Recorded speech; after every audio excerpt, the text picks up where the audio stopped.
one of the ways that they determined where your base was going to be was they bring a hat that had numbers in it, all folded up, and everyone would pull a number, and that way you would determine which bases were open and where you go. People with the lower numbers got their first and better choices. People who got the higher numbers, who pulled toward the end, kind of got what was left. Lo and behold, out of 50 numbers, and they let me pull first because I was the only black in the class. I pulled the last number. You pulled 50? I pulled number 50. Finola. And I said, I often look back and wonder, what are all 50s in there? Did you ladies ever feel, was this pressure sort of internal, like, I'm not just representing myself and my family, but I'm representing all black women. Like, if I can't mess this up because there's going to be somebody else. So I have to make sure that I am the best of the best entering into this kind of environment. Oh, yes. Absolutely. You phrased it very well. Yes, I did feel that. And because Pat had come before me and she had done well, I'm like, okay, now Pat has done her part. Now I have to do mine. And, they felt enough confidence and they saw enough in me to hire me. And my family, I don't want to let them down because my parents had, approved me to do this. And of course, everyone's waiting to see what the result is going to be with you entering into this career. And so I didn't want to disappoint anybody. And thank God I didn't. It worked out okay. It worked out. You were the first. I mean, you were breaking new ground at Delta. And so did you feel like there was a heightened level of maybe not necessarily scrutiny, but just eyes on you, that not at the same level as your counterparts who are white? I thought you would say that. I felt I was being watched every move that I made, but it was good for me to know that because it was like a sense of security. And I felt that if anything went wrong, I could talk to freely talk to the supervisors, and they could take the problem up to a higher area, but they didn't have to because the problem was solved in the office, the supervisor's office. So I felt very good about that, and confident. So I read from other African American women who were flight attendants very early on during your era, who thought Delta did a great job of protecting you and offering a sense of community as you ladies were integrating. You feel the same way? Yes. Absolutely, I did. I told Casey Grant that wrote the book. There's an incident where I was in, I believe it was Mississippi, on a layover, and this was during civil rights. And they, initially flight attendants would have roommates. We'd stay together on layovers. You didn't have single rooms at that time. And this, they wanted to put me in a room like far away from the rest of the crew. And the captain could see my eyes getting big, and I was like, oh boy, I'm not going to be comfortable with that. And so he stood up for me. He went back to the desk and he told them, he said, you will place her in a room right next to mine. And so that, she can be comfortable, she won't have any fear, and so that I can be confident that she's okay. So in that sense, there were a lot of people who understood what was going on, and they had empathy and sympathy, and they wanted to let you know that they were there to support you. Nice. Yeah, Nice. very Nice. caring, and other flight attendants showed some of that as well. That's well. Let's put it in context of the decade of the 60s. Yes. Very volatile. Yes. Racial tensions. But 2 years before, because of the success of the civil rights movement, we had just signed into law the Voting Rights Act. And so black people were now given the right to vote across the nation. The fact that there was resistance, but also success, kind of empower you and give you a bit of not just about pride as individual women, but we're making some ground, we're making some headway, and so I have to do my part as well. Reverend King was assassinated, I was just coming in off a trip. When I got off and walked into the operational area with Delta in Chicago, I had to pass them to go to the parking lot. The everyone, all those eyes were on me. All the men and women who worked in that area were on me, and it was the sorrow in their eyes, and it was so sad, and it was telling me, "We are so sorry. We are so sorry, Pat. This happened. What can we do to help you?" But it was in their eyes as I walked by, and the sense of empowerment kind of went away for me. That wasn't there for me. It was just a shock, and for him to be assassinated like that, I think half of the world really loved Dr. King, and the sorrow that went out, the pouring of the sorrow, and anyway, when I walked past that and I picked that up, and I felt like a little child. I just felt so. Just couldn't believe that happened. Anyway, the men and women that did see me walk by, it was apology. It was a type of apology when they looked at me and I walked by, and very, very, very quiet. I remember even walking through the airport, it was very, very quiet. People walking past me, the passengers just walking past. The sorrow, no one said anything. The prejudices, it wasn't black and white at that time. Black and white kind of flew out the window for me, and I think they felt that way too.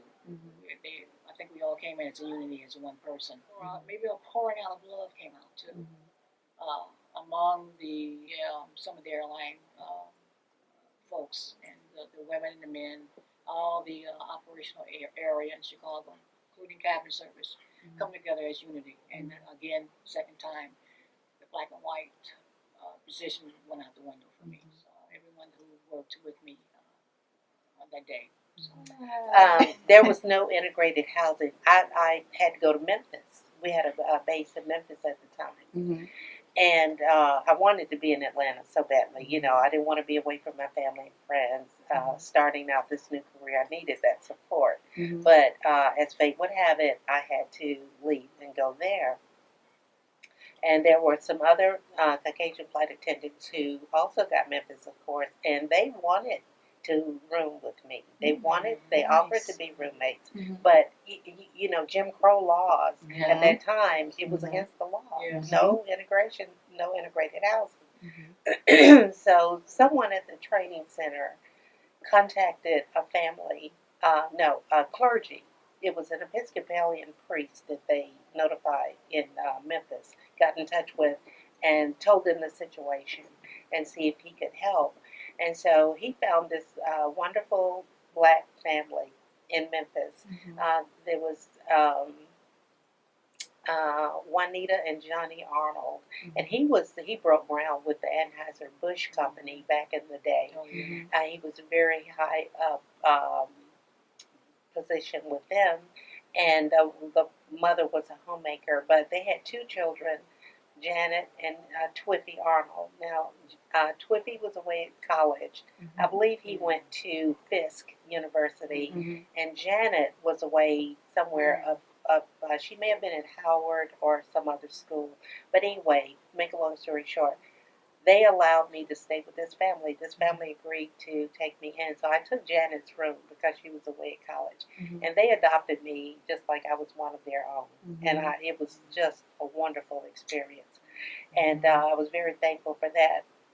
And then you may remember one of the past executive directors of the NAACP, Benjamin Hooks. He lived in the city at that time. He had a beautiful wife named Frances. And so I got to meet them. He was ministering. He was an attorney and also ministering a church there. And he, of course, worked very closely with Dr. King. Mhm. So I met a lot of interesting people while I was there. Wonderful. And yeah.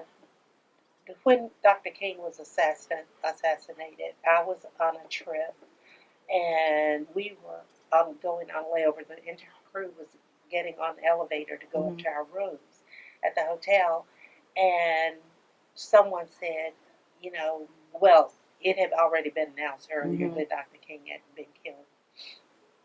And we got on the elevator, and this one girl said, I'm glad he's dead. I'm glad. He was just a troublemaker, you know, and he was this, that, and the other.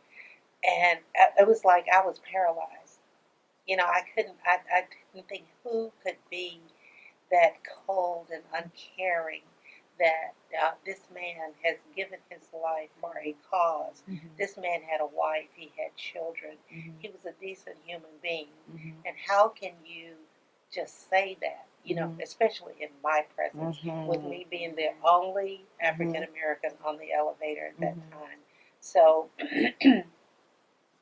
I remembered what my parents had taught me, is to, you know, if you can't find something really good and positive to say, don't say anything, and never just show your emotions. Don't react and don't overreact. And then I had to think about what you said earlier. We're here for a purpose, and now we're representing not only ourselves and our families, we're representing other women, we're representing the entire race. So how would it look for you to, you know, go to an extreme in your behavior in reacting to this? So I was able to remain calm, but it was one of the worst experiences that I had, you know, as a flight attendant during that particular time. And that was in '68. And we were hired in 1966, so we'd only been flying for 2 years. You know, so it was that just has always remained fresh in my mind. Something that stuck with you. Yes.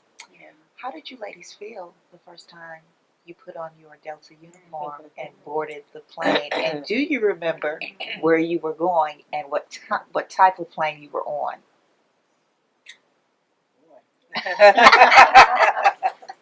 Oh, I do remember. I was very proud of my little uniform. My heels and the white gloves and the box hat. And boy, that was hot stuff. And then when I found out that a well-known designer designed the uniform, Edith Smith, yay, it was wonderful. But my first trip was on a DC-7. Okay. Yeah, I love those little prop jobs because we had a really great time with the passengers. You can intermix with the passengers as you're flying, and it was just wonderful. Serve them, but you can still stop and talk with them and have the time to do that. I enjoyed it.